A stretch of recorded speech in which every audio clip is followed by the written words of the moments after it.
are you doing? I'll tell you what you're doing. You're listening to the Elder Scrolls Lorecast. Either you are, or I'll be skipping rope with your entrails. Ta-ta. This podcast is brought to you by our patrons at patreon.com/Elder Scrolls Lorecast. Robots Radio. Games. Lore. Stories. Community. Just press play.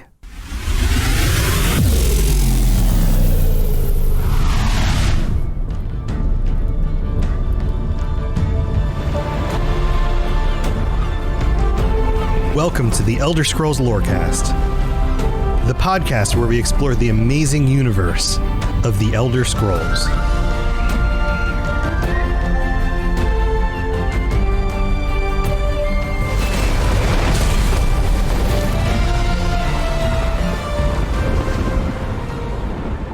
Adventures! Welcome back. This is your host, Tom or Robots. I'm here with my good buddy, the Lotus of Doom. And Lotus, I've got one thing to tell you right now. One thing to say. Okay. One thing to say. Freaking Hermeaus!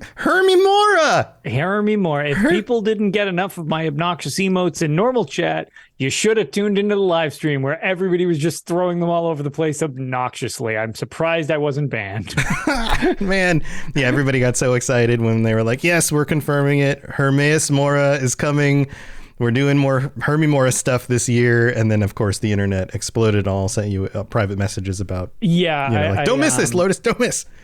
Yeah, no, I appreciate everybody looking out to make sure I got my Hermeaus Mora statue, which I had talked about prior to this being a thing, where I was just like, I want a giant Hermeaus Mora statue. Well, now that dream is a reality. But it's going to go in your altar, which you've been digging out a basement, a sub basement. There you have your regular basement, and then you've got your sub basement temple, just full of Hermeaus Mora swag. Yep. Number one cultist. Yep. Lots of books and piles. Yeah. It's oh man, very excited for the reveal because essentially this is just the year of apparently giving me everything I want, because my favorite game and zone is Morrowind, which we're going to Necrom and the Telvanni Peninsula. So we were I was 50% right. Apparently the blacklight thing that I said, there's no way it's that on the nose and isn't real. Apparently it is that on the nose and wasn't a thing, but whatever. We'll just gloss over that. Yeah. But you know what? You're not the only one who was excited about this, because we've got our patrons with us today. It's the end of the month. So here's what we're going to do. We're going to go through. I'm going to read out everybody's names who was able to join us this week. And at the same time, on the count of three, you guys will all tell me how you feel about Hermeaus Mora in one word. Here we go. Welcome to T-Rex, Ben of Temeria, Ombre Mortem, Rob the Princess, and Falcon with a box on. Get ready to unmute, because on the count of three, how do you feel about Hermeaus Mora? 1, 2, 3. Yeah. Redacted. I really appreciate how off sync that was. That was, yeah. Oh, it's the fun of Zoom calls with all the there's no latency. What are you talking about? Weird Quantum latency. mechanics. It's fine. So that's what today's episode is about. We've got this big reveal that dropped yesterday, and then today everybody's buzzing about all sorts of things, and we're going to go over. And the way this is formatted today, friends, sometimes we have an individual question, and each patron will answer or share something, and then we'll discuss it and move on. Today, we're just going to go through the list of the different things that were announced, and then you guys feel free to chime in with how excited you're about that. Is that something that you think is cool? Do you think that that's going to be really fun for the lore? What do you expect? Like these kinds of things. So this is more of an open discussion. So feel free to chime in or raise your hand if you want to jump in there. But I guess we have to start with Hermeaus Mora, because we've already been talking about the Daedric Prince of Forbidden Knowledge, and everybody, I think all of you guys are into Hermeaus Mora. Who's that? He's probably one of your favorites. We did an episode on him. If you want to go back and listen. Rob, hit the disconnect button. Yeah, big tentally. By the way, did you notice that when they showed the picture of him in the footage, that like there's the Skyrim Hermeaus Mora, right? And he's like this dark blob, and he's big. But this version of him that they're showing is way, like, he is swole. Bikini body ready. Oh my God. Massive. He's been lifting or something or eating a lot. I don't know. I don't know how that works if you're a big tentacle monster. It's But his true form. Yeah. Much less potato, though. Much less potato than he was in Daggerfall or Oblivion. I need to look this up. Yeah, go look it up. So who has some thoughts on Hermeaus Mora? Are you guys excited about Hermeaus Mora? Of course, he has his own throne now. Mm-hmm. He sits on a throne With his Made of books. yeah. made of books. Exactly. Yeah. Right? Can I get a book throne? Right? That's It's like I want a book throne. legit book throne. It's pretty cool. Also, I don't. This is probably something that most people didn't realize, but it was appreciated. A little small nod. They never once put a gender on Hermeaus Mora when they talked about Hermeaus Mora. They said, that Daedric Prince or their realm, and they always kept it gender neutral. Because it's just. That's the whole thing about Hermeaus Mora. Like a blob. Yeah. Can you really put a gender to a blob? Yeah, every Daedric Prince transcends gender is what they always say, but like Hermeaus Mora really transcends gender. There is just no gender to that. Hermeaus Mora is very nebulous and sort of kind of resembles a constellation in that video more than anything else. It's just a little subtle nod. It's like, I see you. I see you. Yeah. I if we were to consider the trajectory of the games as kind of an evolution, so you go back, there's Arena and Daggerfall, and then of course you have the more recent or more modern versions of the games, and each one of them kind of evolves on the previous one's settings and characters and things like that. So what we're getting here, similar to some of these other expansions, is we're going back to Apocrypha. We're going back to a realm we've been to before in one of the other games, but now we're getting kind of reworked art, new assets, new character models, all of that stuff. And I feel like that stuff still looks pretty good in Skyrim, especially when you install a bunch of texture mods and that kind of stuff. But in this version, I think we're getting a nice little upgrade, kind of like when we did the where was it? The Oblivion stuff. The Deadlands, yeah. When we were in the Deadlands, I like the potential of this as well, because I feel like the Deadlands became much more interesting when it wasn't just, hey, here's generic hellscape A. And then towers you get lost in. Yeah, right. Right. And then it was like, oh, no, the idea is that it's destruction and everything like that. So you went through, oh, well, this is the Maelstrom area where it's like all winds and lightning. And this is the lava area and stuff like that. So it gave it like a little more to it. Right. And you're on kind of a set path in Dragonborn with Hermeaus Mora's realm. So it's kind of neat that they took what you saw in Apocrypha and maybe kind of stretched it out. So it's like, well, this isn't just you seeing it from the black books where you're on these like very set paths. This is just other parts of Apocrypha where it's like, okay, well, yeah, there's more to this. It just all has a very similar vibe to it. Right. I feel like the book piles are bigger. The inky black goo is all over the place. Everything's kind of, I turned on the green lights behind me. Everything's kind of got that greenish, yellowy, greenish kind of tinge to it, which makes it feel kind of unsettling. What did you guys think? What did you think about all this? Yeah, it was super cool. I also like the fact that they are adding in like more than just the two base, because we knew about the Seekers, we knew about the Lurkers, but in Dragonborn DLC, that was like all we got. And so they're adding the tome shell like creatures. Those are really cool. And the little books are really neat that they just kind of like exist as like, oh yeah, no, things have like used the books to become like shells for them. Like they made the hermit crab reference, which I thought was really neat for a way of turning that into an actual creature.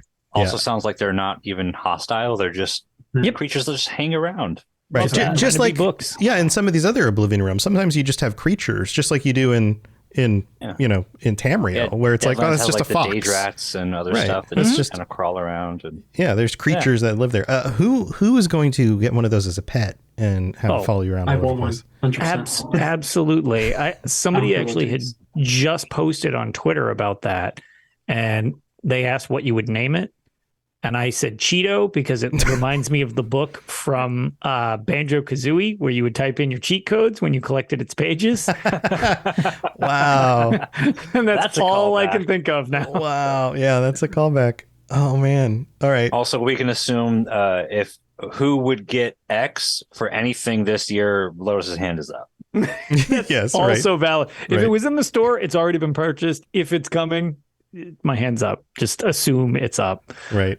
Right. So along with Hermeaus Mora, we have an understanding of what was it? Laravel the Wise? Was that his name? Laramel. Laramel. Oh, yeah, Laramel the Wise, and how Laramel the Wise isn't a worshiper, is kind of a mutual business partner.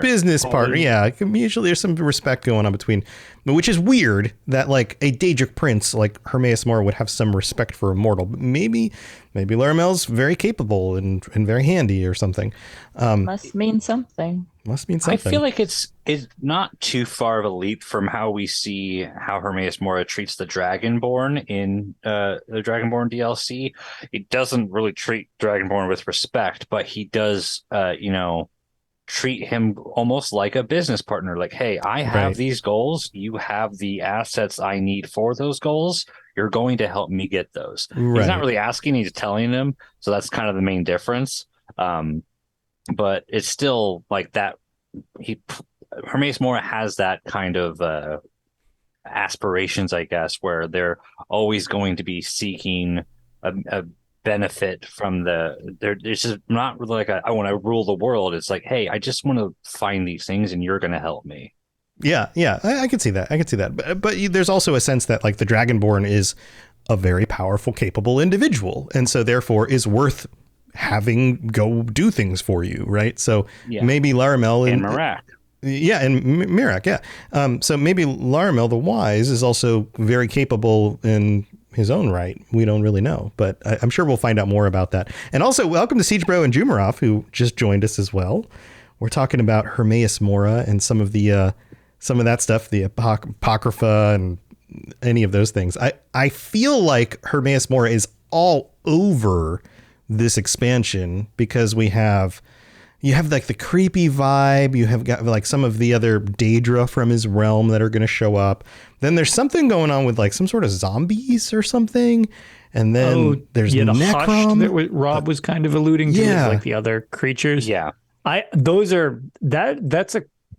really liked that addition. That seemed very fitting because I had mentioned it on Tales when we kind of went on our as abridged as we could possibly do thing because we were both very, very sleep deprived. 3 hour long abridged episode. Yeah, I was going to say we managed to keep it to just like an hour and a half, which everybody was shocked by because it was like 6:30 in the morning for Ark. But the Hushed I thought were a really cool addition just because I actually didn't think I'd bring it up again. But the book, I believe it's on Oblivion, if I'm not mistaken, where they kind of like going through the realms and the wizards recording back to his apprentice, like what he's seeing in the different realms. And basically the journey ends in Apocrypha because he goes completely crazy by being enveloped by all the knowledge and he just loses track of what he's doing. And that's just it. And it just like loses all focus, just completely gets consumed with trying to get more and more knowledge. And it's like, the idea that they turned that into a creature of like, oh yeah, this mortal got dropped in this realm, and they just got so obsessed with this that they didn't eat. It started to like deform them, like all these things. That's just such a cool concept for a creature. I have a few points on this. One, what do we think that the nature of the creature is implied by the name the Hushed? And then two, isn't this kind of what the Seekers already are? I remember this is going to be a bridge because I read this like years ago and I'm just kind of going off memory. But the lore of the Seekers were mortals who made deals with Hermeaus Mora to seek all the knowledge that's hidden in their realm. And they got lost in the madness of the knowledge, and they lost their minds, and they got twisted over eons of being in the realm and got turned into these creatures. That's what I think the Seekers were. I think there's a key. There's a key line there in that these are individuals who made deals with Hermeaus Mora. That seems like it was of their own volition. Maybe the Hushed. Cool. Maybe the Hushed had no choice. Yeah, that's what I thought too. A willing participant, right? 100%. Like you got dropped in there, and it's like, oh wow, you should not have read some of those black books because this is really degraded real fast. Where it's like, if you're going, it's the idea of like, oh, I'm going to read an Elder Scroll. Well, okay, yeah, but if you have training, you can kind of control the situation as opposed to just like you walk up to somebody in a bar after 5 meets and be like, hey, check out this Elder Scroll, and you just open it in front of them. Right, and just blind everybody in the bar. Flash me. Bro. But that makes sense though, because like the Seekers sought this out. They did it themselves. They signed up for it. The Hushed were hushed. It wasn't voluntary. That makes sense with the name. It's like they're in a library, like, shh, you're not supposed to be here. Be quiet. Right, for real, actually. That's nice. That I wonder if that's exactly what they're going for. Yeah, that's actually really clever. Yeah, I like that. That totally makes sense. So we've got that stuff going on. We've got the city of Necrom.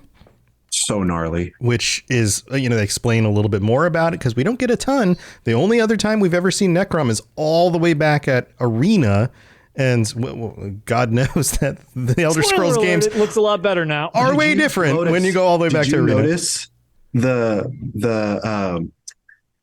call out to Daggerfall when they're carrying all the sarcophagus, like they're walking. So like that's pulled straight from Yes, I didn't at first. Somebody showed that to me and I was like, oh my God, that's super apparent now that it's there. Yeah, that's one of those nods. Whiffed on that at first. Yeah. Wait, so what was it? It was like a Arena reference? It's a Daggerfall reference, the way they're carrying the tomb in like that. It's basically how they deal with the fallen ancestors and stuff like that. It's along the lines of how the cinematic goes, which I thought was really, really cool. Yeah, it's pretty similar. You can see that was inspired by that. Yeah, it's like really, really. It's one of those. Well, I guess actually after the blacklight joke, I was going to say it's too coincidental to not be there, but right. Who knows? I guess. Yeah, you have to give it to the team though. Some people complain about the way the storylines play out, or like, oh, this whole turn for the villain was predictable or whatever. But when it comes to the locations and the setting and the lore that they add in, and a lot of these other things, the team really does their homework. They really do go back to the other games, the older games, and go, what are things that were referred to, 3, 4, 5 games ago that we really haven't fleshed out too much in recent games, and let's go back and let's bring them back. And it totally makes sense that they're pulling stuff like that from Daggerfall as well. I just love the old references that they do, like things we had Gideon with Blackwood.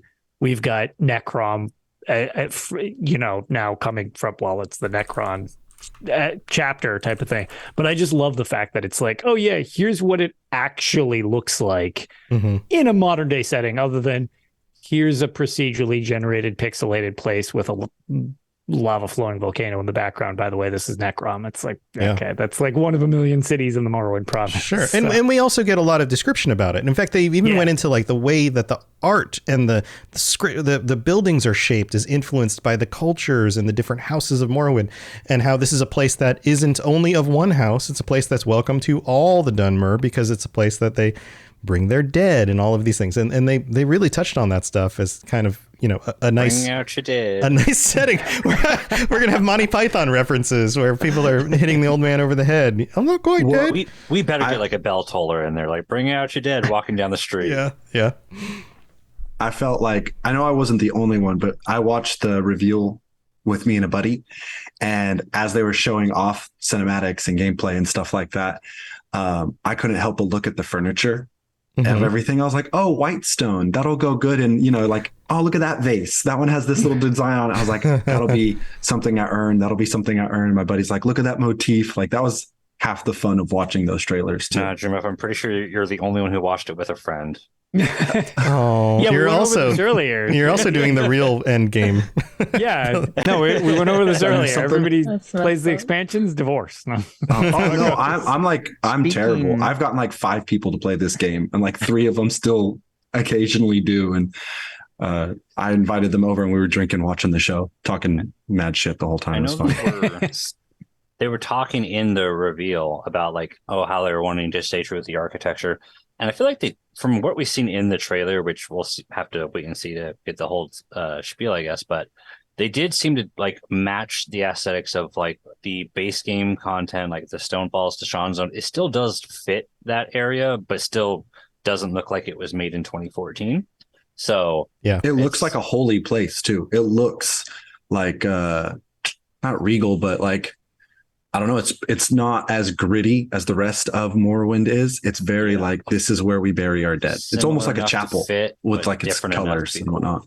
Yeah. Now, did anybody see the deluxe upgrade motif that you get? It's very inspired. Like to me, it feels like a Mirek vibe. I'll look. Yeah. Let me look. I know what you're talking about, and I totally agree with you. By Hermeaus Mora. And I'm curious, are we going to see Mirek? Because he's in Apocrypha at this point. I've been hearing a lot of speculation about that. Yeah, Lotus and I talked about that. That was one of those ideas I threw out. I'm very curious. I wouldn't think so, but theoretically, he would be missing in action like at this point and probably in that area. So what if the threat to all of Nirn is Mirek escaping too early? What if that throws the timeline in crisis? It brings back dragons too soon, or, like he is the first Dragonborn. He's got a lot of power. And if he were to escape from Apocrypha, who knows? Allegedly. Or here's a good speculation. Allegedly. He tries to escape, but Hermie recruits you. It's like, hey, there's this main threat in my realm. Come help me because I still want to get knowledge of Nirn going forward, and him escaping completely throws that out of balance. Sure. It gets in his way. Yeah, he doesn't want that to happen. Right. Yeah. And I guess side quest spoilers for Blackwood. He's been Hermeaus Mora has been kind of like throwing stuff out into Tamriel as of late to collect information. There's actually a really good side quest where you encounter one of his little watchers who's messing with the town to try to basically see how they'll respond with stuff. And then the watcher it's a really good quest. And it's kind of the watcher kind of doesn't really want to do necessarily what he's sent there for. And he's intrigued by the situation. It's a really good quest, but it also shows you that there's some weirdnesses going on. It's like, Hermeaus Mora is kind of like looming around all the time, whether you realize it or not. Yeah. I didn't play the Dragonborn DLC. Should I just leave? Should I just leave? We've got some homework to do. So before next chat, it would be best. Wait, just play through that real quick. Everyone, I'll be right back. Was what's his face? Mirek. Was he working for Hermie?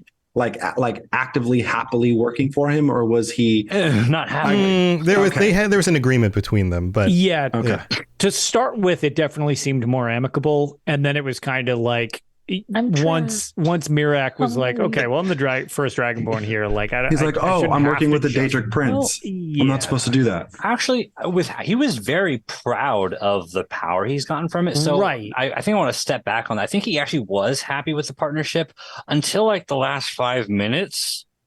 Well, then it was mutually beneficial. You can't tell me what to do anymore because I've reached like this level that I should be allowed to kind of do my own thing. Because it seemed pretty on the same page to start. And Hermie was like, "Oh, you got too much power. Time to keep you in check. Hey, Dragonborn," and just decided you're my new champion. Spoiler alert for Dragonborn DLC. Spoiler alert. Yeah. Spoiler alert. We're always the champion. You're better than too bad. 11-year-old game. But it's like as soon as Mirek was getting too ahead of himself, his plan was working. It was like really, really good, and he was really, really powerful. And Hermeaus Mora was like, ixnay on that, and then just kills him on screen right in front of you. Steals your kill too, which is really trying to get all the souls back from him. He just steals it. There's a lot. Yeah, because he kept stealing all your souls, all the dragon souls. And then Hermie steals them from you. Yeah, there's a lot of unfulfilled finishing blows in that whole expansion where Mirek's jacking all your dragon kills, and then Hermeaus Mora's jacking your Mirek kill. It's just very unfulfilling. But it is almost a tragic story. I have like some threads that I'm on like some Elder Scrolls groups, and like some people really love Mirek's story because they see him as like this tragic story that you kind of like sympathize for the villain because he's like everything's working for him, and then he just gets betrayed, and like it's just kind of a heartbreaking story in his perspective as well. Yeah, I really feel bad for villains when they get betrayed. Yep. I bet we'll find Mirak's journal on a table somewhere saying, one day I'll get out of here. That'll be the little like that also Easter egg. seems very like an ESO thing to give like a nod to something that everybody knows is going to happen. And it's just like, oh yeah, by the way, nudge, nudge. Like we're aware of this expansion that you all played and loved. I think that's except Jamorov. Everyone but Jamorov has played it. But I think I really don't think we're going to see Mirak in ESO just because they like to introduce new villains. So when we got Skyrim, some people were speculating, maybe we'll get Harkon back. No, we never got Harkon, and I was not surprised by that. And I don't think we're going to get. I don't think either. Yeah, it's fun to speculate, and I think we will get like a reference, maybe. It would be really cool if Mirak was just nearby, but we never interacted with him. He never said anything to us, or never directly. Like he was just there, like his just Hermes, like thought, and it was just this mysterious figure, and we never those who know, but nobody knows who he is. Or just like super insulting, he gives you like a really meaningless side quest. Like, I need help. Dude, he's like, clean up these books. Hey, you're the vestige. I haven't had guar beef in a while. Can you bring me some? Why the guars make beef? There's gonna be a closed bedroom door with like caution tape wrapped around with a do not disturb, like a moody teenager. What's in there? It's like, oh, that's Mirak's room. Yeah, that's Mirak's room. He's going through a phase. No girls allowed. No girls allowed. Well, guys, tell you what, we're getting close to the middle of the show. We got to take a break here and thank the patrons. And I've got some reviews to read out, including one that said, "Don't read this except for on a patron episode." So you remember? I'm very impressed when you remembered to actually do that for 3 weeks. It's still here. Yeah, it's still here before it disappears off this feed that I only see the last month of stuff on. So we'll go do that stuff. Then we're going to come back. We're going to talk more about the new character class and some of the other details around the expansion. So don't go anywhere. This is Hermeaus Mora, Dragonborn, and you are educating yourself to the Elder Scrolls Lorecast.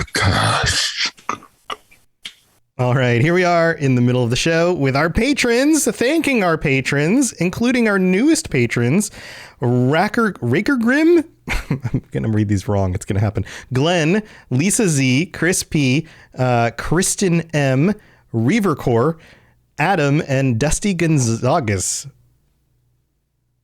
It's all one word, so I don't think it's a last name, but who knows? I probably messed it up anyway. Welcome to the Patreon. I'm so glad you guys are here. And our Daedric Princes get a shout out. Kira C and Noodle Al Dente, who are our Daedric Princes.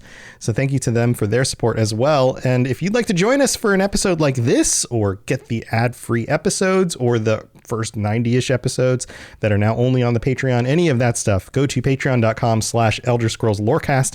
Go check that stuff out. And thank you to everybody who supports the show. All 146 of you. Oh my God.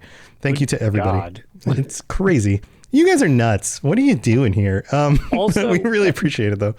Just on the note of this, because it was something I was actually using Spotify earlier at work to listen to music. Mm-hmm. And so many of you have actually been nice enough to leave us 5-star reviews on Spotify that if you type in Elder Scrolls, we show up before the soundtracks at this point. Oh my God. That was kind of, I was like, no, I'm trying to listen to music, not myself. So I actually had to scroll down to get to the Elder Scrolls Blades, which I was trying to listen to. I was that's gotta be humbling. That's pretty wild that we're technically the first search result when I used Spotify this morning. So, and that's very rare. Usually podcasts don't do that. I know. Holy moly. Yeah. 433 current ratings at a 4.8 average. So yep. Yeah, we're right up there with the Elder Scrolls podcast, which is from the Fudge Muppet crew. Yeah, so it's basically the two of us, and then you get to the actual soundtrack. So right. It's that's crazy. That's kind of weird. That's so nuts. Well, thank you to everybody. Thank you for taking the time to drop us ratings and do all that stuff. Yeah, it's greatly appreciated. Greatly appreciated. Mind-boggling. Yeah, we have 2 reviews. I'll read through these as quick as I can. We've got... this is the one I was supposed to wait for. Here, I'm going to read the name, and then you guys just chime in and tell me how this is pronounced. YHKOIGFVDYJK. Slow down. What? What? I think you're right. I think that is how you pronounce it. Yes. Problem. I don't know how to pronounce that. I don't know how you even remember that as a name when you go to type it in the login. But I got like 3 of those letters. yeah. YH. Yakagvik. I don't know. Geekographic. Someone coughing? You don't know geekographic? Yeah. Bless you. All right. Obviously. So Bless you. Yeah. All right. So this review says, "Thank you, 5 stars. If you read this, please save it for a Patron episode." Well, I did. Look, I did it. I love you and Mr. Doom. I'm going to call you Mr. Doom from now on. It's so good. I appreciate this letter so much. Oh, it's so good. The depth is amazing, but the best parts are when the rest of the community joins you, like you guys. Hey. I love those most. I'm trying to not be homeless, but I'm hope to be a patron soon. Well, take care of your living situation Yes, first. You first. We're doing fine, but we'd love to have you join us if you can. But you take care of, have a home. Go get a home. I want you to be comfortable more than I want you to support us. Absolutely, yes, please. And that goes for anybody. If you are financially in a situation where you're like, should I really support the Patreon right now because I've got some other stuff going on? Go take care of real world stuff first, please. Please, I want to make sure that you're okay. Then come back when you're more comfortable. But good stuff lined up. Fingers crossed 3 times, hopefully. Your podcast makes me feel like I have a home, and I love that. Thanks, Robots, Lotus, and all that have contributed. All of you let me know there's a home I can have. Oh, smiley faces. That's so nice. Well, good luck with everything. Hope everything's working out for you in the few weeks it's been since you left this. Yes. I'm hoping that next time we hear from you, it's good news. Yes. That was geekographic? Yes. Yes. Yes. And then we have you one. said that so seamless that now I'm just going to assume that's exactly how you say it. It's secretly Rob. This is a Rob. That's how we know he knows how to pronounce this. Thank you so much for taking the time to leave that, and good luck with everything.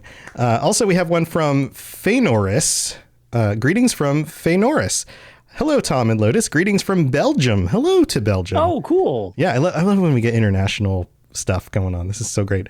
5-star review incoming. Phenomenal show. I enjoy every second of it. The interaction you guys have with each other is contagious and makes the traffic jams I have to endure daily actually fun. Well, that's good, but it's not a very high bar to clear. But thank you. More shocking, it turns out Tom and I are bitter rivals. We hate each other's guts, and then we put on smiley faces for an hour a week. Yeah. Our Discord's just us yelling at each other the whole time, and then we pull it together for the show. It goes on. It says, when I come home, my wife sometimes has to knock on my car window to come inside. Like, stop listening to your show and get in here. I wish you both the best, and I hope you get to be doing this for a long time. P.S. Lotus, guars are evil. Smiley face. And then that dagger to my heart. Yep. You know, I'm too high on Hermeaus Mora right now to be upset. I mean, you do love Hermeaus Mora a little bit more than guars. Yeah, Hermeaus Mora, absolutely my favorite thing from the series. Yeah. So. Yeah. Well, thank you to both of you guys for leaving reviews. We really do appreciate it. And if you'd like to leave us for future reviews, they'll be read out if they're 5-star reviews on future episodes. And anything else you guys do to support the show. Very, very, very thankful for everybody. We could be doing the best show in existence, but if it wasn't for you guys being out there listening and sharing it and reviewing and doing these things, we wouldn't have a successful show. So thank you to everybody and for all your support. All right, let's move on with the rest of the conversation about ESO this year. You're listening to the Elder Scrolls Lorecast, dear child of cities. That is why the Night Mother loves you. All right, we're back, and we've talked about Hermeaus Mora. We've talked about a lot of that side of things. The other part of a new expansion in ESO is always the other extra bits of content, and this year we are finally getting a new class. How crazy is that? And this is something that previously they've said that they wouldn't be able to add into the game because of the limitations of the old consoles. But then there was no explanation for how they were able to magic this in and get it to work. So I don't know how that works, but I do know that I'm excited for a new class. I love trying out new character classes. Let's open this up. And I know some of you guys haven't been able to chime in as much. Ombre or Siege Bro or Falcon, who has some thoughts on this? Why don't we start with one of you guys? Ombre, do you want to chime in? I guess, sure. I mean, I was looking at the class yesterday. I was kind of going through like all the abilities, and it reminds me a lot of like if you ever played World of Warcraft, a lot of like Fel Magic and stuff. And I'm a sucker for anything that is green and magical, so I'm a little hyped for that. And I'm like, yeah, you know, yeah. Well, it's the Arcanist, and there's clearly some Hermeaus Mora creepy connection. In fact, one of the attacks is tentacles that like come out of what seems like a portal in the palm of their hand or something. And then there's like a portal move, which is crazy. You can place a portal in front of you and then like halfway across a room and then just warp from one place to another. And I'm wondering if anyone else caught this, but in the trailer, I did see them using healing magic. Yes. I did notice. Yes. Well, and they mentioned that there's 3 different builds, just like many of the other classes, where you can go defense or healing or offense. Can't wait to be a tank. Yeah. Yeah. I mean, even the Dragon Knight has some healing capabilities, so it's not surprising they have like a little bit of everything. Plus, you can use the portals for even like outside of combat movement. Like you can use it like to traverse the world. Right, you like the crazy cliffs and elsewhere. You can just kind of whoop to the top of one of those. Maybe not the real big ones, but certain ones that are difficult to climb up. T-Rex. I'm wondering how those are gonna like work. Like I don't know if I'm just not processing it right or if I should be comparing it to demon hunters in WoW, because they also can use like a little portal thing to like go a certain distance, but I never used that. Isn't there's more like a dash? I think it was a warlocks. I see it as like the sorcerer's streak with verticality. Yeah, it's kind of like the sorcerer's streak with verticality, but you place it like the Nightblade's shade. Just kind of in reverse. Like, do you think that I'm pretty sure only you can use it? Do you think other characters can also use it? That would make it really cool. That would be interesting. Areas, okay. Like it will use it in a very specific jump or something like that. Or like the grapple hook thing that they added trials or battlegrounds, and your team just pops out of a bush. Portals on like everywhere. That'd be so rad. Nightblade's teleport strike, so it's not too much different from that, except it's a like targeted area than a target enemy. Right. Yeah. In that one, you go directly to an enemy as opposed to like this one. If you Nightblade would use goats to teleport all of them. Yeah. So if you were to use this in like a PvP zone, like Cyrodiil, then there could be enemies up on a wall, and you might be able to teleport up to the wall, or maybe not enemies up in one wall, so you could actually surpass the wall and get in behind people, or whatever. Siege weapons just came. I wouldn't even be mad. I wouldn't even. I don't think the Arcanist is going to be a class for me. But if little stealthy Arcanists are teleporting on walls and jumping down, that would just visually be cool. And that'd be a new tactic or something you'd have to deal with. You know what I mean? Yeah, that could turn things on its head. Even in little matches where you're just doing like battlegrounds or something, the ability to just kind of like warp from one place to another, get away, or get around the enemy when they don't expect it. Yeah. I feel like they're going to have to put some kind of limitations on it though. Nah, bust it open, go crazy. I would say long cooldown times. Are you saying they should balance PvP? Is that what you're saying? Well, the game already has a lot of invisible walls where, like, if you're worried about jumping to places that other people can't get to, I wouldn't worry about it. There's a lot of invisible walls that stop that anyways. But there's also just a lot of things that you can do if you're not an Arcanist. Like, I remember there's a statue in, I think, Stormhaven that's like almost impossible to get to. But if you do like some weird running and sprinting and jumping to the right angle, you can get up there just in the right time. And I remember there was a warden who got up there and used the teleport ability and just teleported everyone around up on top of the statue. And there's like 50 people on top of the statue that no one can access normally. That's great. That's great. Should have been an achievement. What if that portal spent 90% of your magicka? It just obliterated your magicka, but you could traverse vertically. You could have your friends go through it. Would that be balanced? I think that'd be pretty fair. I feel, I mean, it depends. I feel like they're going to do something like that, either a long cooldown or it's going to it's limited to magicka. What if it's your rather ultimate? Than stamina or that? Yeah. Yeah, it could be. See it being your ultimate. Being that too. Where, hey, you have a 3-minute cooldown. Good luck. Have fun. Right. You can use it We once, would but never hear not the end over of and it over. if they put a cooldown on it. I'm okay with cooldowns, but we would never hear the end of it. People would be upset till the end of time. Yeah. Okay. So outside So players aren't used to cooldown. outside of the teleportability, how do you guys feel about just a new class in general? Are you going to try it? Do you like playing? Definitely gonna try it. Well, I mean, Yeah. if you get Thumbs up? if you get the upgrade or buy the expansion, you get like a free extra class. Oh, Or, you get a slot. You get a slot, yeah, another it's a character slot. slot. So even if you're full, they give you a free slot, and then you can buy one more if you would like. So you can do a Stamina Mage version, technically, just based on the previous thing. So you can go up to 20 character slots now, which, good God. I'd like still only to. have like Not 8. enough. I like I to only have vent one for of a each quick class. moment, so we don't end on a cynical take here. I am so in love with Zosa's development team, the gameplay, ESO as a whole. I am their demographic. I've put money in this game, and they're speaking to me every update. But this update kind of stings a little bit because I don't want to make another new character. They said we're not I'm going to, but it doesn't right now. I guess I'm kind of on the like, I didn't believe it'd be spellcrafting. I didn't want it to be spellcrafting, but a skill line would have been cool. Anything to me, a new class, I'll do it. I'll make another one, but I'm not super eager about it. It feels like Especially- it feels like work I to guess you. it could be kind That's of why they have daunting. shared Like, achievements. Well, no, it's not so much that. It's like they have a healing, a tank, and a DPS spec, just like the Warden did, just like the Necromancer All of did. them do. Yeah. Yeah, they of all them do. Some are just better than others at certain things. But I was expecting like Veteran Overland or I think a lot of people were. or spellcrafting. Like I guess another highly requested feature was a class. I guess I didn't see that coming, but it So- was. The It thing was about like the that most that requested. kind of blew my mind. I wish I remembered the outlet that he specifically talked to, but Rich Lambert, the creative director, had an interview with a major outlet. It might have been a Kotaku or something like that, where they actually asked specifically about that.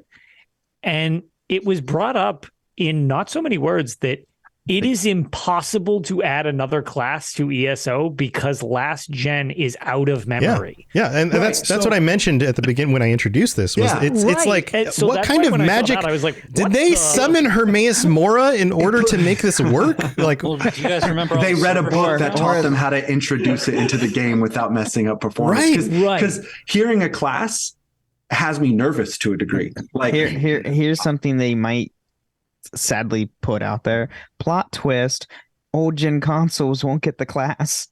but Ooh, they that didn't. would They be haven't wrong. mentioned that. For But, another well, here's the year thing. before they Hold on. stop supporting old I've consoles. thought through this because I thought like, well, what if they just make it one of those things where it's like, hey, it's time to upgrade from a PS4 to a PS5 or whatever in order to make sure you can play the other class. But that doesn't mean that you aren't also running around with other people who already have that class, which means your version of the game would still need to have all the animations, all that stuff in it Right. anyway, True. even if you can't play it. That's a good point. So that doesn't solve it. So That's They're going to invisible. happen eventually, though. We're going to get those older consoles are So- going to get cut off sometime. But I yeah, think that's next not year, today. honestly, when the adoption yeah. rate gets higher. I mean, we're getting close to the end of a console cycle traditionally anyway. right. When did the cycle's PS5 already and over? Yeah, it's right? just the pipeline of distribution Typically, has been like held up. the older gens, typically it's a 2-year cycle of where they like eventually like phase it out to where they stop making new stuff. Right. But what year did the PS5 2020 release 2020. year? I'm the calling it now. PS4 came out in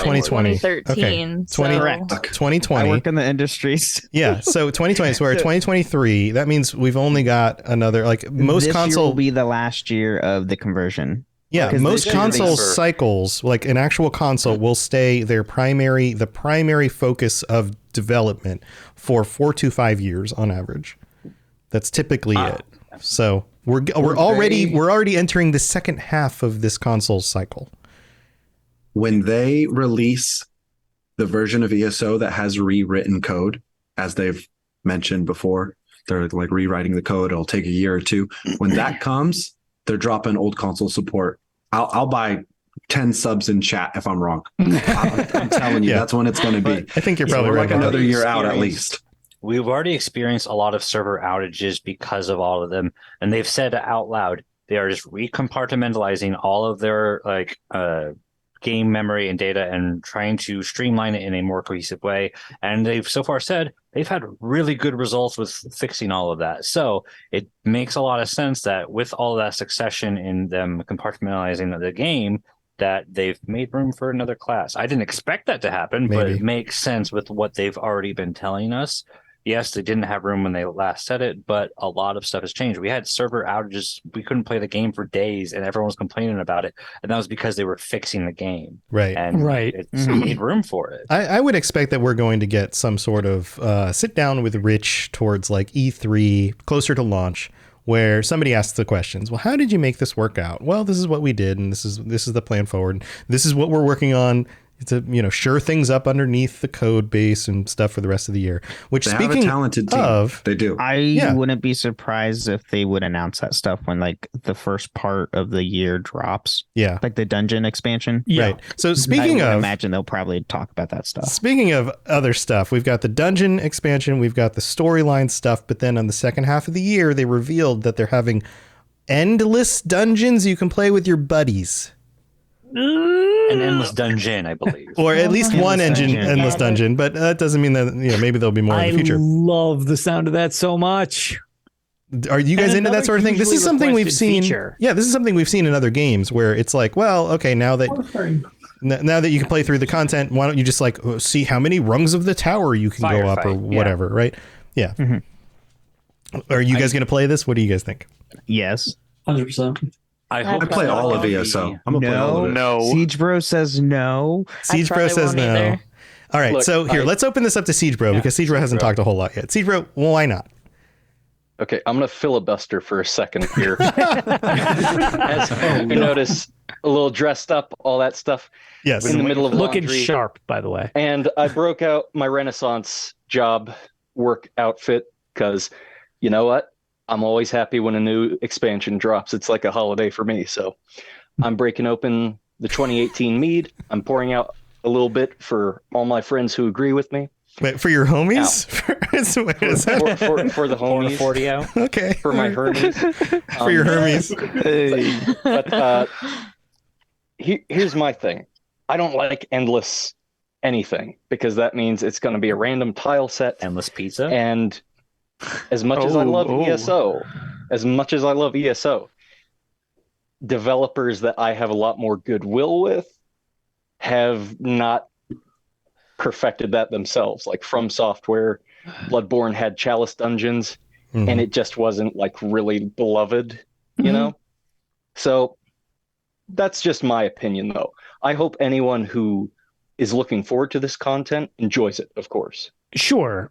Yeah, that totally makes sense. T-Rex, you also said, no, not for you. So I said, well, mainly because one, even though it's a MMO, I tend to play by myself. Mm-hmm. Yeah. And two, I might do it one time and then just get sick of it because it's endless. So there's no end in sight. Technically, so I'll just get it's annoyed like a challenge or bored thing. or It ends when you die. I mean, technically, that's the way these usually work. That's right. You guys remember? I mean, but if you keep not dying, then you're just like Elder Scrolls V Skyrim, and Todd Howard was like, "There's an infinite number of quests. You will never run out of quests," and everyone was so thrilled about that. And then we found out it was the same 6 quests on repeat. Well, it's the Radiant thing. Yeah. If that's what it is, that's not what we want. But it'll be if it's something different. Then it'll be like maps that pre-generate over a basis of different types, and then there's going to be different sets of enemies, and then the number of enemies or the health of the enemies or whatever scales as you move up the dungeon. Yeah, like the that's bosses typically that's typically how it goes. Whatever. Yeah, you get like a random boss pool, so now you get like tentacle boss when you hit tier 10, and then you get like the big dog boss when you hit tier 20 or whatever. Also, hopefully it's more engaging than something like Dragonstar Arena, which is most of the grueling. Yeah, you're just waiting for the next thing to happen. You're just sitting there waiting, and because like the gameplay is so simple, and so hopefully they make it engaging, and hopefully they make it diverse. Yeah, well, I have a feeling it's gonna be one of those things where you definitely get to a level and then you die. And maybe it'll have like it will affixes, like in Torghast. You'll get like. Oh, I different... hated Torghast. Hated it. Updated Torghast, maybe not old Torghast. Or like you'll get new power ups so you run faster every 3 rounds or something. Like they could do something like that.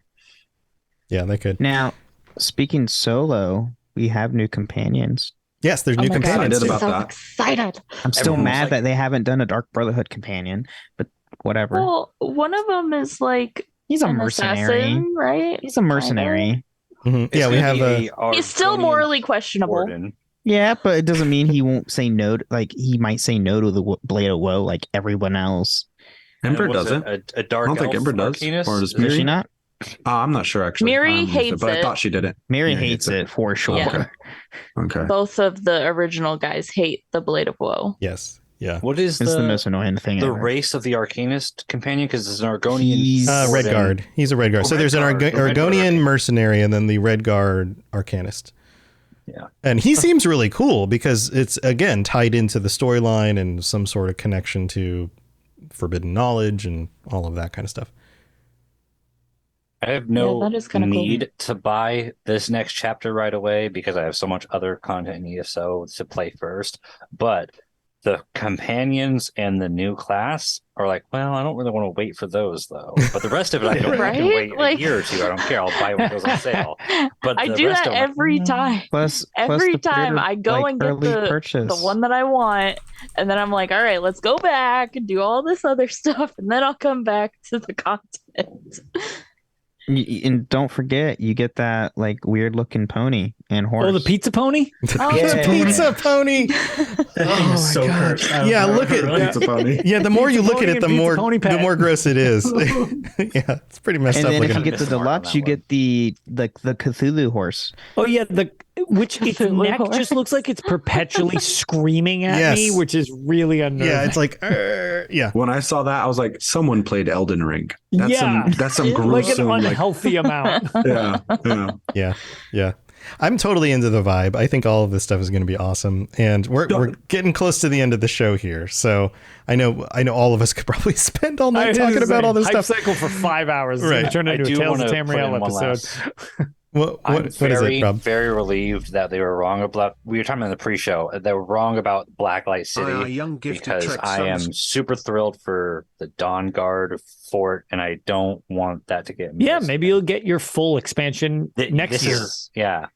Because I know we're too close to the Skyrim one. We're not going to get vampire stuff. So I was like, oh no, we're going to get in that area, and we're not going to get vampires. So I'm not going to get my story. But this means that in another year in the future, we might get a Fort Dawn Guard expansion, and that makes me excited.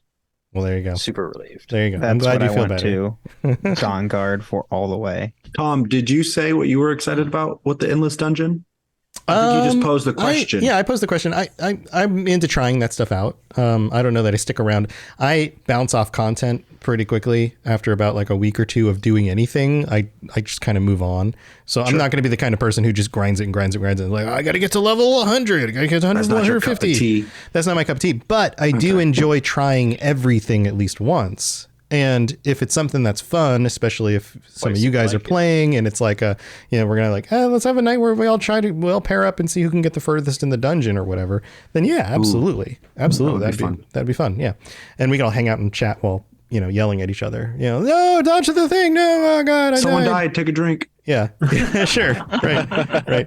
So tell you what, why don't we go back through and you guys have a chance to share anything else that you're working on or ways that people can reach out. And I know some of you guys have some side projects, some of you don't. If you don't have a side project, or if you do, share the thing about this expansion that you're most excited about.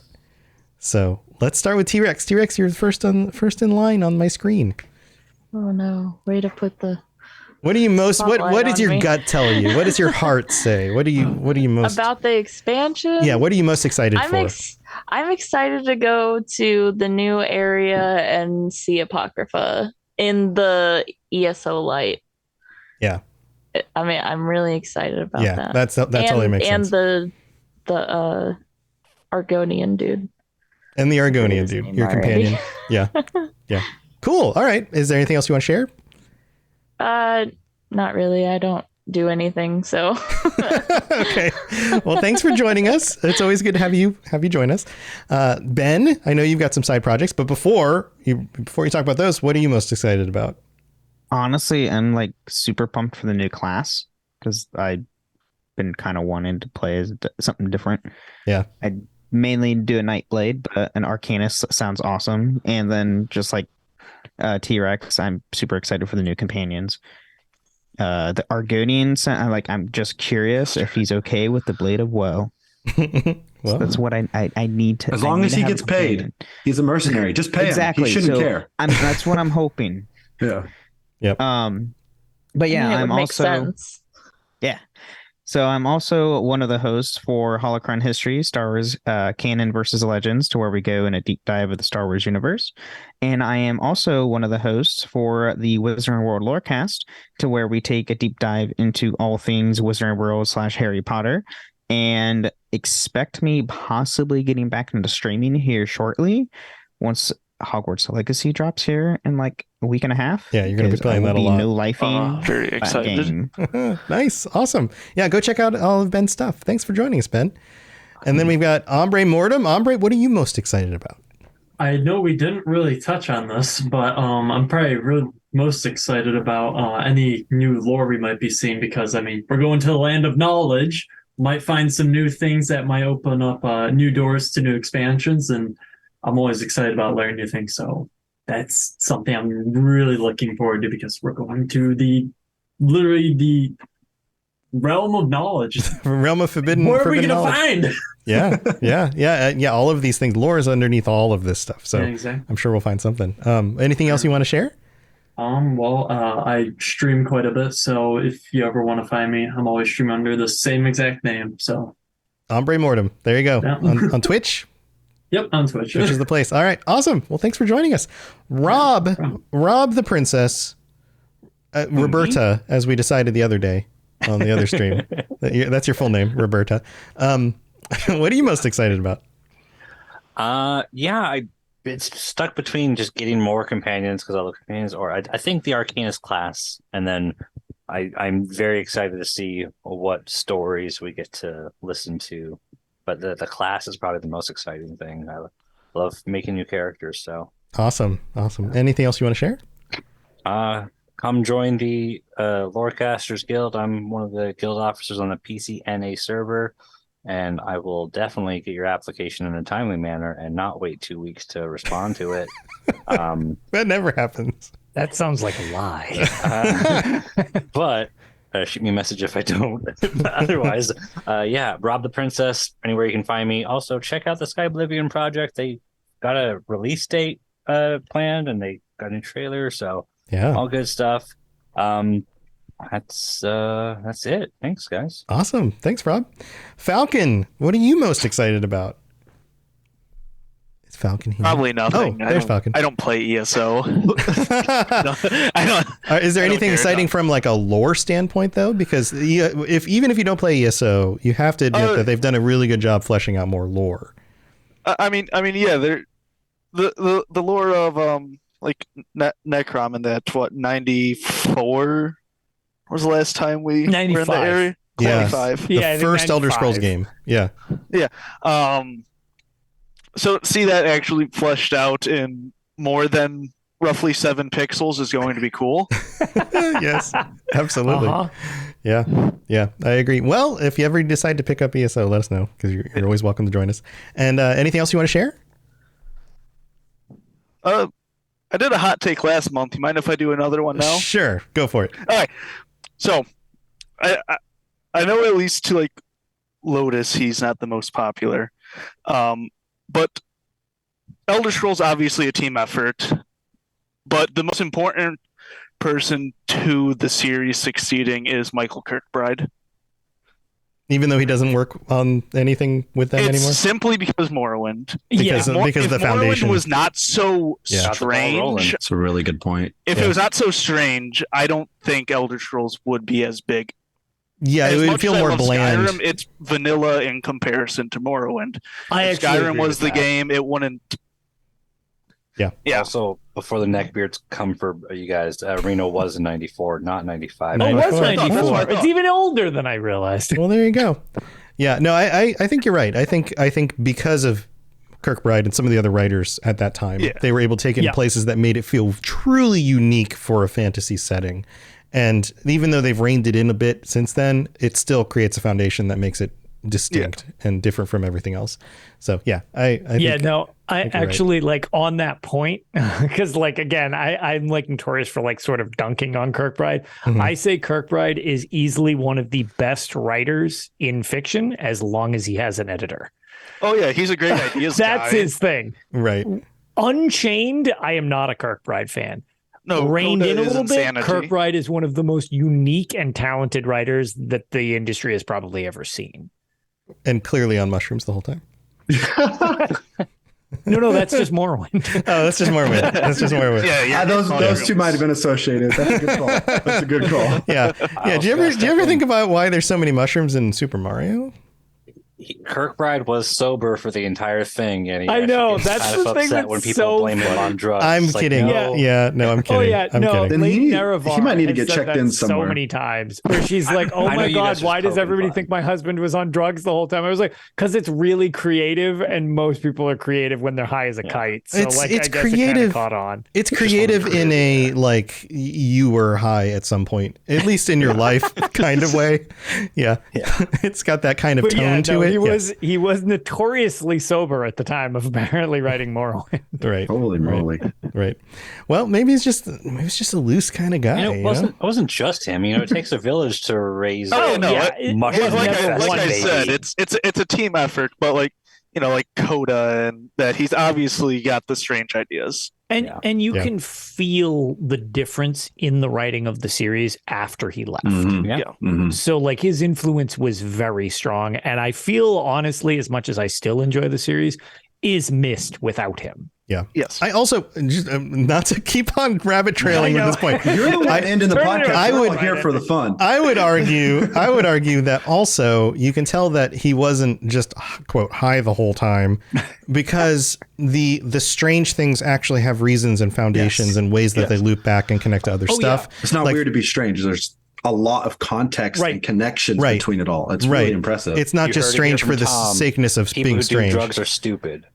No. What I'm saying is, wait a minute. what I'm saying is, if you were Hold on. to try to write something like that while also being on drugs, it's not going to have as much internal consistency and connect to other stuff. Yeah, It's just going to be weird for the sake of in being order weird. To piece together, like Right. stuff might be flowery and weird, but at the same time, when it actually all logically loops together in a lot of Right. situations, it's like, what the? Oh Or- wow, okay, so that isn't just like flowery for the sake of flowery. It was Yeah. written in a way that actually had another meaning to it. It serves as I think he analogy just for wanted to something give else or whatever. Prometheus a job for the rest of his life. Also possible.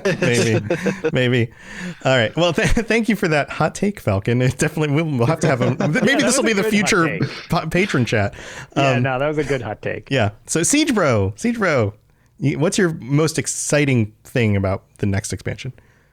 You know what? It's probably just because it's topical for me. I started a D&D campaign and I'm playing a warlock, so it's got to be the Arcanist. I'm looking forward to playing the new class. Also, new outfits. That's what it really always comes down to. Fashion scrolls. Yeah, absolutely.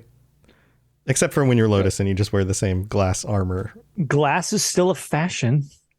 You don't change No, your it's fashion not. though. It's You his just branding. Everything's green. Exactly. I'm wearing green IRL right now. My favorite prints is all green and stuff. I don't think you answered the question. I can't remember if it was in the Discord or on Twitter, but someone asked you, is now finally the time where you're going to change how your character looks? Because you're probably going to get some Hermeaus Mora outfit options. That's I not have a no bad comment. move. I man. know. I have no Have a comment big crest yet. of Herma. I oh know. my god, I don't eyes and know. tentacles on your pauldrons and stuff. That Oh my staff god. that the Funny enough that the Mirak looking motif you weaponry. get Yep. has the Hermea Mora emblems Yeah. on the chest and everything. Yeah, the tentacles on the um, mask. Yep. If you Mhm. actually look at the still frame of your Arcanist companion, it's a Hermeaus Mora interwound staff. So Mhm. it's definitely probably the best chance we'll see to get some type of my motif actually changed. I don't know. I mean, you Remains to probably be got to seen. wash that old glass set. It hasn't been washed in a Oh long yeah, no, time. it's real ripe at this point. Yeah, it's super ripe. It's been People through can a lot of smell you trials. when you're That's not even in the town yet, disgusting. when you're coming to town. People are like, Lotus is on the air tonight, so he must be coming for a visit. Oh, Lotus just entered the trial. Gross. All right. Well, Siege Bro, thank you for joining us. Anything else you want to share? So episode 4 of Deathcast has released on Spotify and a couple other streaming platforms. So that's a DETHKAST. It's Awesome. the only fan-made Death Clock podcast. Awesome. Well, go check that out. And good luck with that. That sounds great. And then Jumarov, you're wrapping it up for us. What are you most excited about? I am most excited about those small moments you get when you finally get to sit down and enjoy the story and you zone in and you're playing and you do read someone's journal or you see why that wagon was turned over. Those little moments that just suck you into the world. Those are my favorite parts of this game. Because if you can slow down and smell the roses, Zos does such a great job at rewarding the player for doing that. So I really take my time with ESO content. So another chapter, I'm here for it. I'm definitely here for it. Yeah, totally. Awesome. I forgot to say, Naru's back. Naru's back. That's true. another That's thing. like a I huge forgot thing. about that. I was going to say, Naru is back and people are losing their minds. The simps are out. Yes. We've been talking about neckbeards and simps and man, all sorts of things. I think we just lost like 10% of our audience. Yeah. Let's bring No. in incel necromancers and we'll really just single out a good chunk of it. Hopefully. Oh, that speaking of, you remember that one episode we did about Sure do. what's his face? Don't go read the comments on YouTube on that one. Oh, geez. man. Well, I no, know what I'm I'm doing to. after this episode. Oh, Yeah. boy. Wait, what video? We'll send engagement that way. We'll go leave a comment. It says the thumbnail's like, I don't remember. Was It's it like someone defending him? Like he did nothing wrong. there was, Who? I don't even know if who I it is. recall, there's at least one person who, I don't know, was kind of like, well, actually, It's or the something. necromancer outside I might be wrong. of I might be is wrong. it Dawnstar? Yeah. The thumbnail says incel on it. Yeah, Like, no, it's straight up. We Yeah. leaned into it. Oh, so they're probably Oh. defending the ideology of incel more than the necromancer. I feel like that's where I saw a comment. Maybe it was a message I got from someone. I get lots of stuff, right? So if it's Which not is in still there, disgusting. don't at me It's like, because oh, sorry, I like a misremembered. greater it. Of bodies. But if When you- you call me an incel, that's too far. But if you do read the comments and you do see a comment in there that's a little off color, then that might be the thing I'm trying to remember. But it's been a Perfect. Okay. But Jumarov, anything else you want to share? Yeah. Usually when I get on here, I mention one day I'll play the game with you guys and one day I'll make content and I'm working on it. I got literally a list of 100 ideas to talk about. Wow. But life hits you hard and you can cut this from the podcast if you must, but I just had a baby. And so I've been Wow, pretty busy with congrats. that. Why would we cut this from the podcast? That's awesome. Because now I'm telling my friends. Now I'm telling the community. Well, can we leave it in? Because that's awesome. Everybody should Yeah, celebrate sure, that. go for it. Yes. That's great. It's So- great. babies and bills. I did want to also mention I won a little giveaway from one of Lotus's streams. Uh-huh. It has all this Morrowind goodie stuff and this calendar and all I'm this so stuff glad from it the arrived. UASP. It's so rad. I look forward to posting about it eventually. And then when I do make content, you guys will know because I'll likely just dump a lot out. Okay. All right. I'm working on a lot of things. So when it comes, it'll come and you guys will know. So Well, thank if you- you for also how If I you have any asked that. questions, Yeah. about content creation, any of that stuff, Lotus and I have been doing this for a while, so feel free. I'm familiar. I've seen you guys. Yeah. I know you're out here. Chime I'm in. so glad chime all in. your stuff arrived. Also, congratulations on the baby. Also, congratulations on all the stuff. And yeah, as soon as you're out of baby jail and you're able to make stuff, let us know. Because All right, that's Joe, a real thank you. thing. That's a real thing. Yeah. But that's awesome. Yeah, give that baby lots of cuddles and man, congratulations. Well, that's going to do it for this week. Lotus, you have anything else you want to share while you take a drink of your... All right. Literally taking a drink right as you went to me.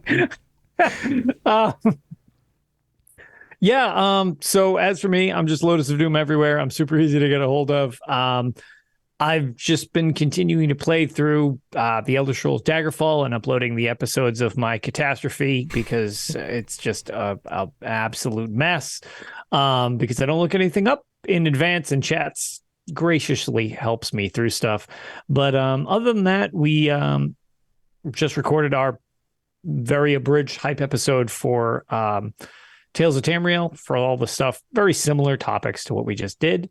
And next week, we'll probably be diving more into it because they're doing an ESO live this Friday from this episode, provided you hear it before the 27th. Or you can go back and watch the recording. Usually they keep this on their exactly. YouTube, So they're going to go a little more into it. So we'll have a little more to discuss on the show. Because they gave a lot of details that we've been discussing, but they're going to go more into a deep dive, and then we get the PTS and all that stuff. So that's where we dig in deep with the other show I do, the unofficial Scrolls Pages presents Tales of Tamriel. So that's pretty much it for me. I'm just around. If you need me, definitely hit me up. Just let me know. But otherwise I'll just see you all again here next week as well. I think we should all start watching out for Lotus. He's probably going to start growing tentacles. Oh yeah, no. He's going to live in Apocrypha now. So he's going to become. I'm becoming one with that statue when it arrives. Gross. A new house. Yeah, no. The transformation has begun. Gross. I accept. Going to start making out with it. Just saying, there's going to be new housing now. He'll be. I know. That's what I was most excited about. The furniture. I'm going to lose my mind. I just get these images. If you play ESO and have not gone to Craglorn, do the Seeker's Archive. It does sort of imply that you need a group. You can make do if need be, but go to Craglorn in ESO, go to the Seeker's Archive, and when you turn in the quest, look at that big ass statue. It is awesome, and I want it for my house. It's a statue of a big ass? It's a big ass statue.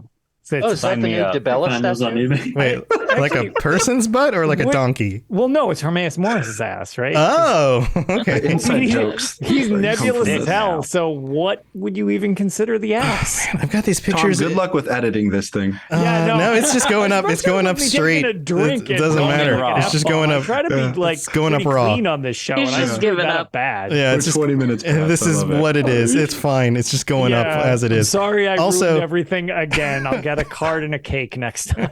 I totally have this picture in my mind of you getting that giant statue and putting it like on your desk next to you.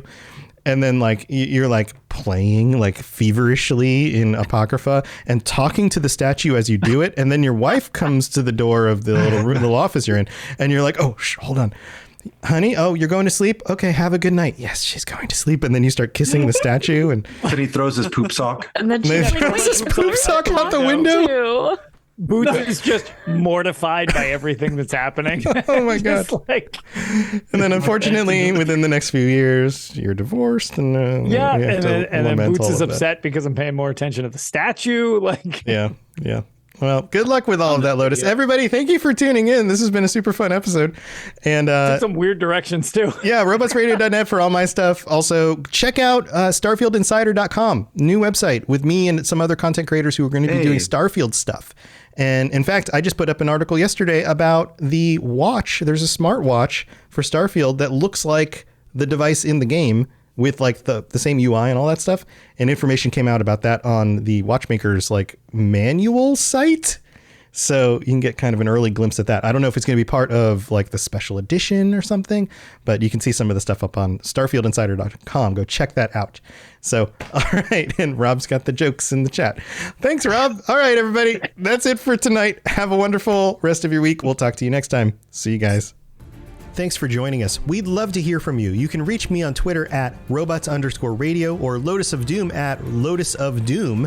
Also, you can join us on the Robots Radio Discord channel. You can easily just search Robots Radio Discord on Google or check the description underneath the podcast. Also, this podcast is recorded live every week on Thursday nights 9 p.m. Eastern, 6 p.m. Pacific on the Robots Radio channels on Twitch, YouTube, and on Facebook. So just search Robots Radio on any of those platforms. Come join us. We'd love to chat with you while we record the show, or before or after. Either way, just come hang out with us. And if you're looking for more information about my shows and the shows on the Robots Radio Network, go to robotsradio.net for all the information about all the shows on the network, including the Robots Radio Rocket Club, where I help both new and existing podcasters to grow their shows, build their audiences, and create the best podcast they possibly can. All of that at robotsradio.net. We'll see you next time.